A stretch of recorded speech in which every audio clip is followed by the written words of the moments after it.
బాహుబలి సినిమాలో సెట్లా అనిపించింది చూడగానే. నేను బయటకొచ్చినప్పుడే ఎండొస్తుందా? లేకపోతే నాకొచ్చినా ఎండొస్తుందా? ఇక్కడ ఎంత ట్రాఫిక్ ఉందో చూడండి. అసల మార్నింగ్ టైం కదా ఇది.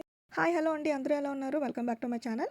బెంగుళూరు టెంపుల్ సిరీస్ పార్ట్ 20కి ఈరోజు నేను వెళ్తున్న టెంపుల్‌కి బస్‌లో వెళ్తున్నాను. బెంగుళూరులోని బనశంకరి బస్ స్టాండ్ ఇది. నాకు నచ్చిన జర్నీ ఏదన్నా ఉంది అంటే అది బస్ జర్నీనే. నేను చాలా రోజుల తర్వాత బస్ జర్నీ చేస్తున్నాననమాట.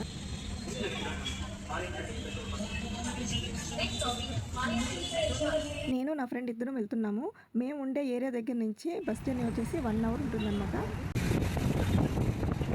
ఫైనల్‌గా 1 అవర్ తర్వాత వచ్చేసాము ఈ టెంపుల్‌కి. ఈ టెంపుల్ పేరు శ్రీ పార్శ్వ సుశీల్ ధామ్ టెంపుల్. ఇది ఒక జైన్ టెంపుల్. చూడగానే ఫస్ట్ ఇది ఒక ప్యాలెస్ లాగా అయితే అనిపించింది. అలా ఫీల్ అనిపించింది నాకైతే. ఇక్కడ అట్మాస్ఫియర్ అలానే ఉంది. రూల్స్ అండ్ రెస్ట్రిక్షన్స్ పెట్టారు ఇక్కడ. ఫోటోస్ అలో లేదు, ఫుడ్ అలో లేదు, ప్లాస్టిక్ అలో లేదు. ఇంకా అమ్మాయిలైతే తల మీద దుపట్టా వేసుకొని లోపలికి వెళ్ళాలన్నమాట. ఈ టెంపుల్ లోపల జైన్స్ వాళ్ళు పూజించే దేవుడు ఉన్నారనమాట. ఆ పేర్లు అవి వేరే భాషలో రాసున్నాయి. అందుకే చదవడానికి నవ్వలేదు. బయట ఇక్కడ గోడల మీద వాళ్ళకి సంబంధించినవి ఏవో ఫోటోస్, బొమ్మలు వాటిలో ఏవేవో రాశారు. కానీ ఏమీ అర్థం కాలేదు. ఈ టెంపుల్ మెయింటెనెన్స్ చాలా బాగుంది. ఎక్కడా కూడా కొంచెం కూడా డస్ట్ లేకుండా ప్రతిదీ చాలా నీట్‌గా ఉంచారు. టెంపుల్‌ని పూర్తిగా స్వచ్ఛమైన మకరాన తెల్ల పాలరాయితో కట్టించారు.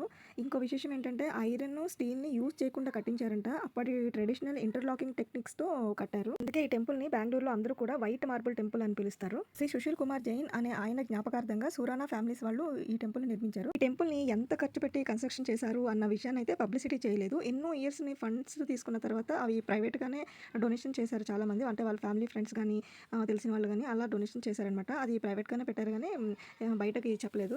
ఈ వైట్ మార్బుల్ టెంపుల్‌కి దగ్గరలోనే పింక్ మార్బుల్ టెంపుల్ అని ఉంటుందన్నమాట. ఈ టెంపుల్ పేరు శ్రీ సుష్వాని మాతాజీ ధామ్. ఈ టెంపుల్‌లో మాతారాణి అంటే దుర్గామాత ఉంటారు. ఇంకా భోలేనాథ్ అంటే శివుడు ఉంటారనమాట. ఆ టెంపుల్‌ని కంప్లీట్‌గా వైట్ మార్బుల్‌తో చేశారు కదా! ఈ టెంపుల్‌ని కంప్లీట్‌గా పింక్ మార్బుల్‌తో చేశారనమాట. పింక్ రాజస్థానీ మార్బుల్ తెప్పించి చేశారు. కానీ కలర్ మాత్రం చూడడానికి పింక్ లాగా ఉంటదనమాట. కొంచెం డల్‌గా ఉంటుంది. ఈ టెంపుల్‌కి పక్కనే రూమ్స్ అయ్యి ఉంటాయన్నమాట. ఎవరైనా స్టే చేయాలనుకుంటే ఇక్కడ స్టే చేయొచ్చు. నేను ఈ టెంపుల్స్ చూడడానికి ముందు చాలా మంది నాకు చెప్పింది ఏంటంటే పింక్ మార్బుల్ టెంపుల్ చాలా బాగుంటుంది అని. బట్ రియల్‌గా అయితే వైట్ మార్బుల్ టెంపుల్ అయితే చాలా బాగుంది. బెంగుళూరులోనే వన్ ఆఫ్ ద బ్యూటిఫుల్ టెంపుల్స్‌లో అది ఒకటని చెప్పొచ్చు. ఓవరాల్‌గా ఈ టెంపుల్స్‌ని అయితే ఎన్నో కోట్ల రూపాయలతో నిర్మించారని తెలుస్తుంది. ఇక్కడ ఉన్న గోడల మీద శిల్పాలు, ఏనుగులు, సింహాలు, గోపురాలు ఇవన్నీ కూడా చేతులతో చెక్కినవంట. అందుకనే ఇంత బ్యూటిఫుల్‌గా ఉన్నాయి. ఈ 2 టెంపుల్స్‌లో మీకేది నచ్చిందో కామెంట్ చేయండి. ఇంకొక వీడియోతో మళ్ళీ కలుస్తాను. This is Sneha. Thanks for watching.